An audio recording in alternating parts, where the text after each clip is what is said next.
Hey guys, welcome back to another video. Today I am going to be playing vROVpilot with JL Killen. We're going to be exploring the Titanic from bow to stern and seeing what we can find. So without further ado, let's get into the video.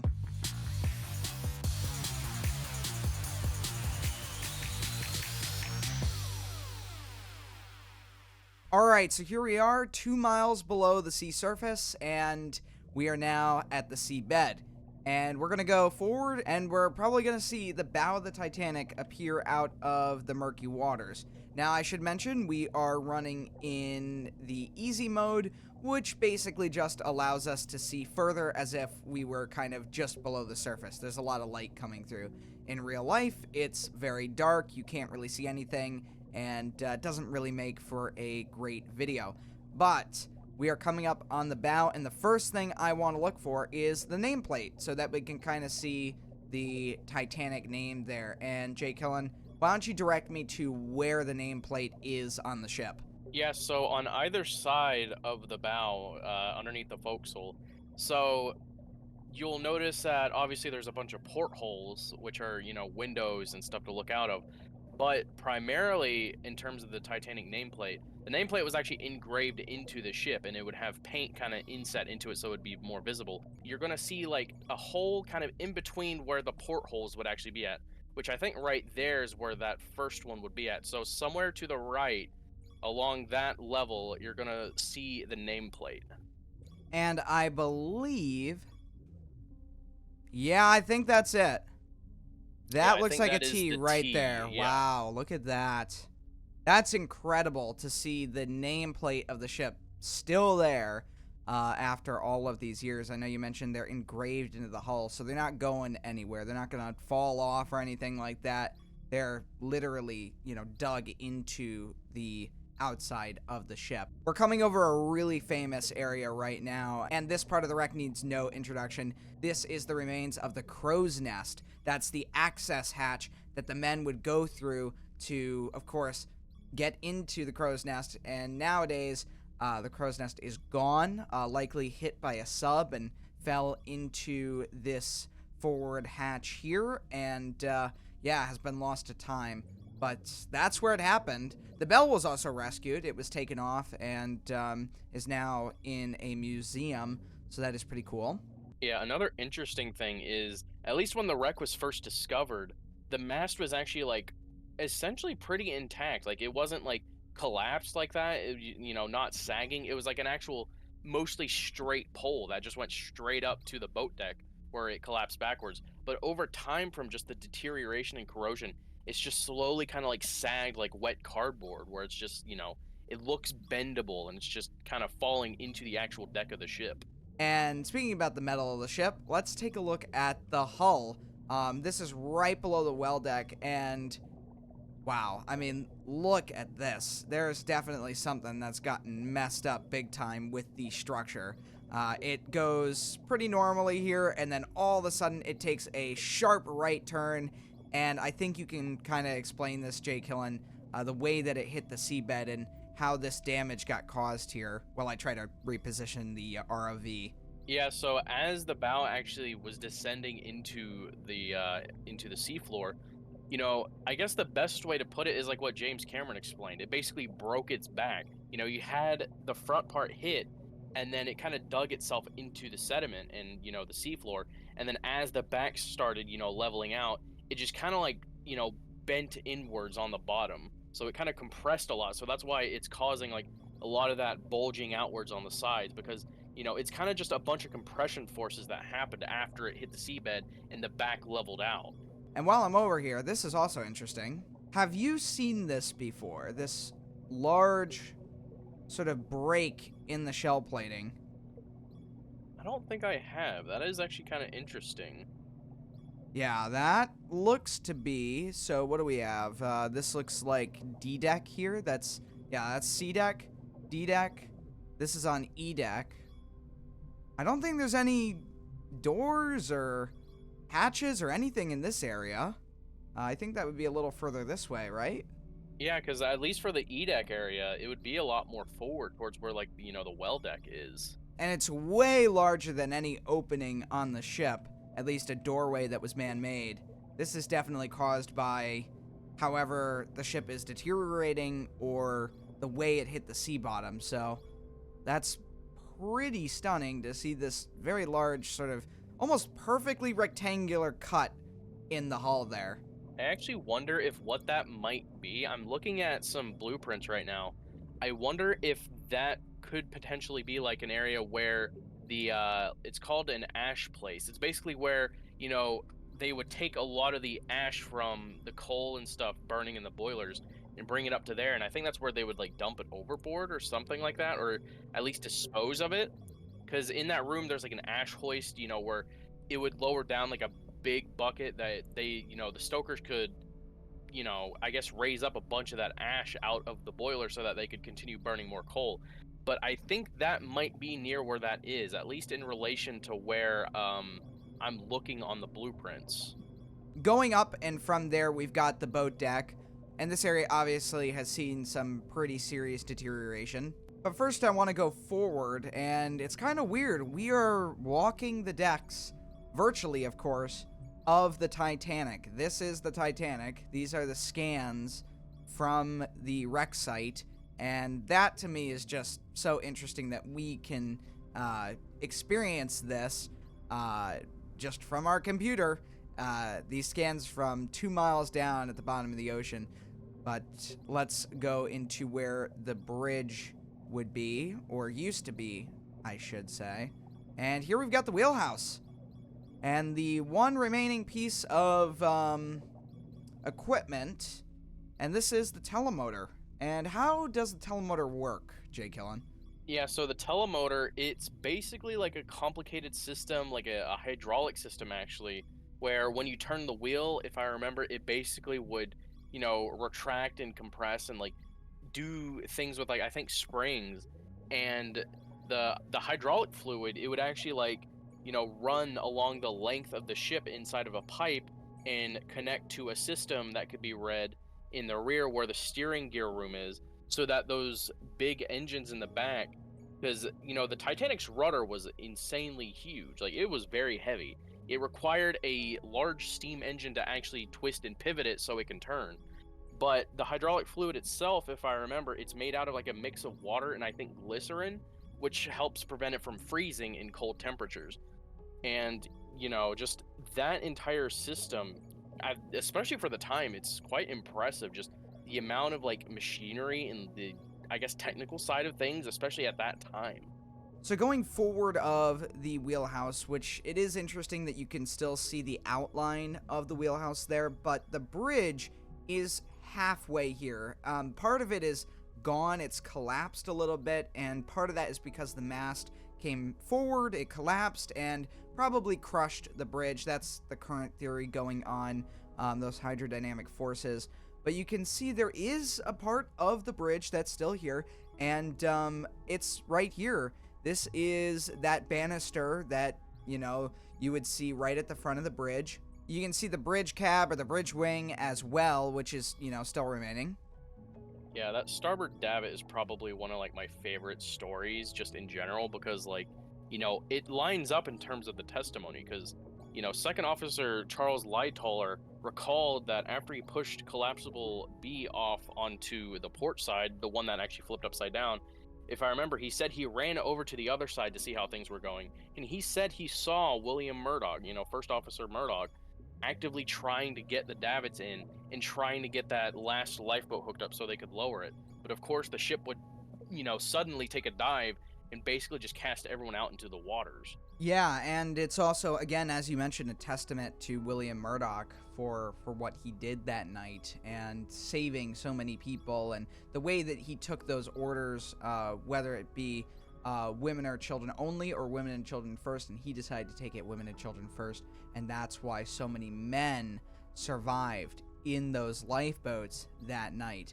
And to see this shot, you got the deck here, and you can see it going all the way down to the bow. It's something that I really didn't imagine would come about when they said that they captured these scans, that we could experience it this way. Yeah, one thing I'm actually curious about is if you lower down all the way to the seafloor, I'm wondering if you might be able to see some of the iceberg damage. Because at least towards the damage that was caused in Boiler Room 6 and 2 feet into Boiler Room 5 into the coal bunker, there was a long gash in relation to, the kind of like more isolated parts of damage where it's like tiny little specks of damage.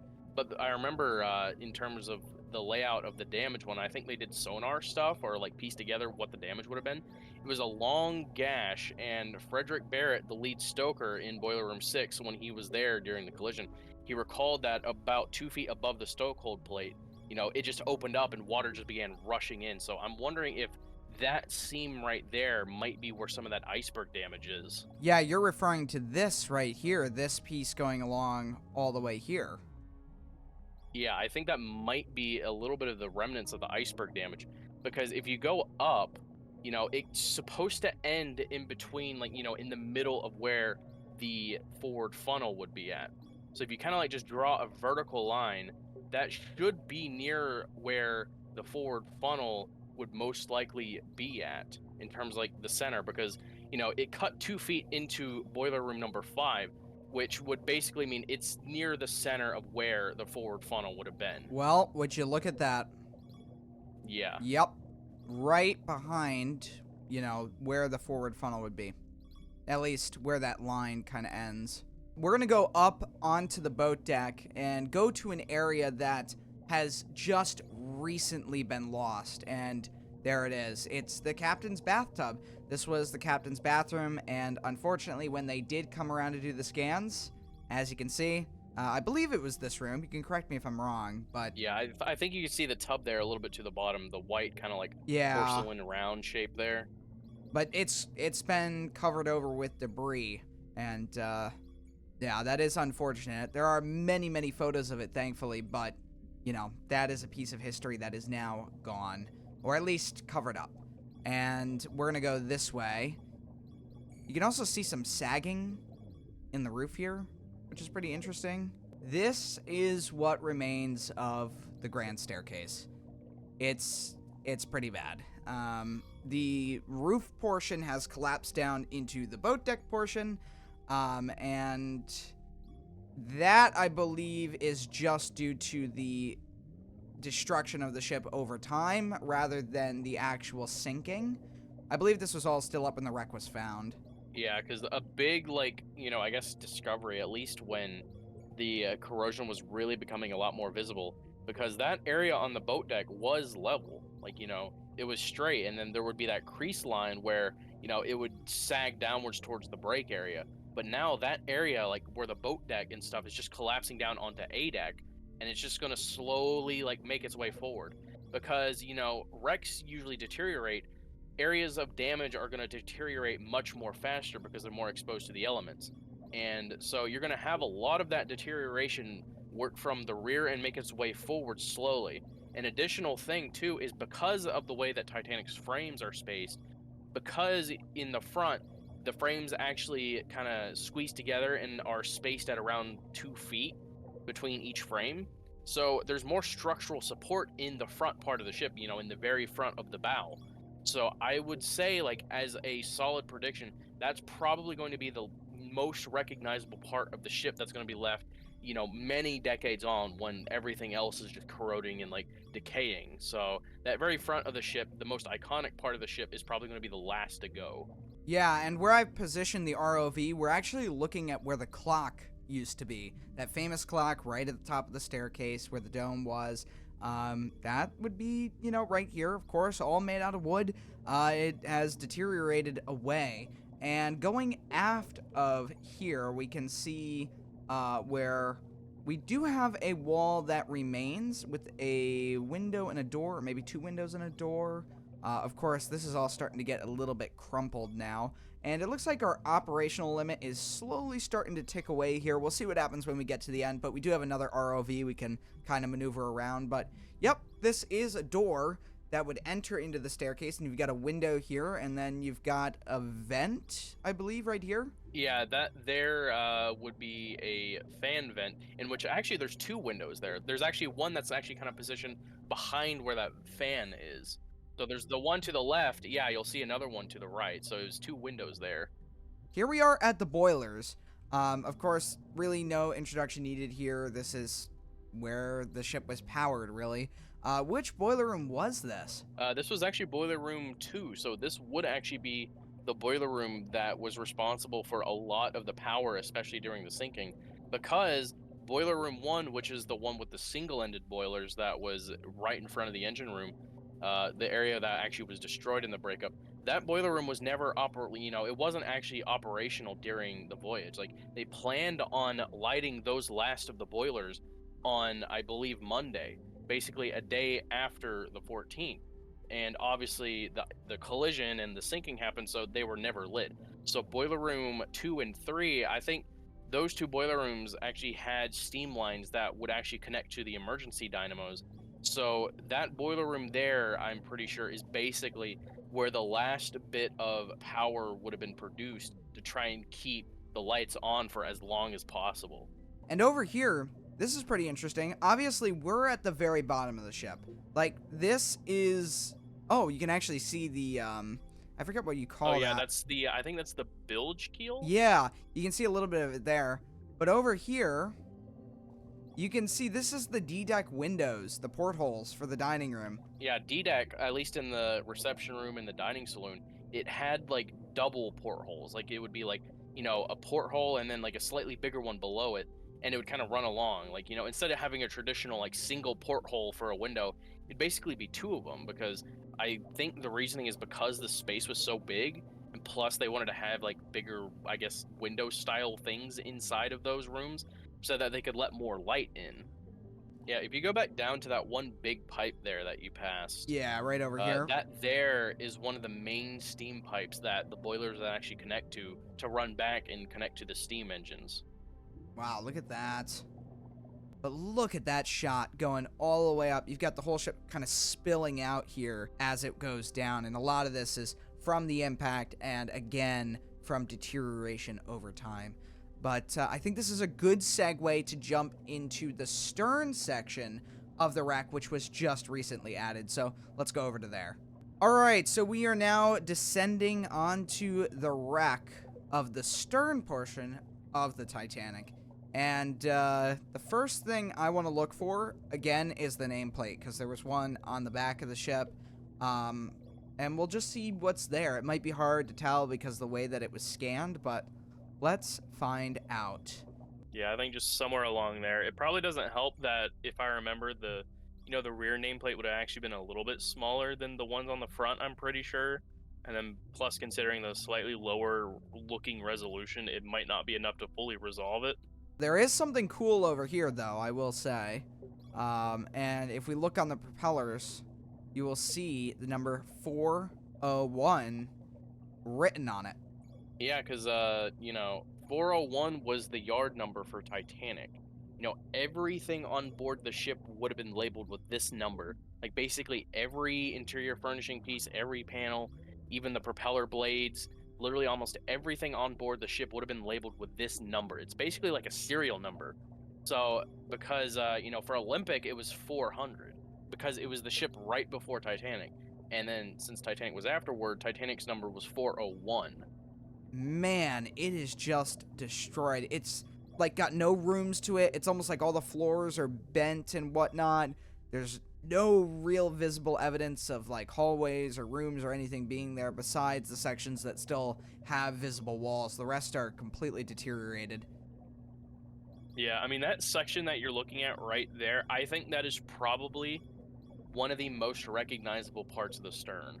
Like, the only area that doesn't seem fully smashed, because you actually still have a little bit of the flat deck there, and then you actually have the windows and the wall that's still there. Because that particular space right there would have actually been, I believe, the second class promenade. Yeah, right there would actually be the elevator gear room of the second class elevator, because there actually was an elevator that second class could use. I mean, it was just a single one in comparison to the 3 elevators that first class had in the forward staircase.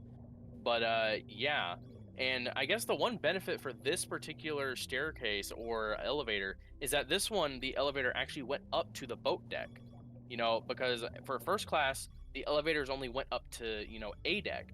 But on Britannic, they would actually raise the elevator gear room of the first class elevator so that they could also go all the way up to the boat deck as well. You know what's interesting? So I believe this is C deck, because you can see kind of where the section of the superstructure would be put on. But if you look, the hull kind of does this, and this is still the hull. This is not the seabed, and then it curls up, like it's doing this kind of curling action here, which is interesting. And you can see the vertical beams as well. Yeah, I wonder if that area might be like portions of where, like, I think the second class dining saloon would be at, like those like portholes and stuff.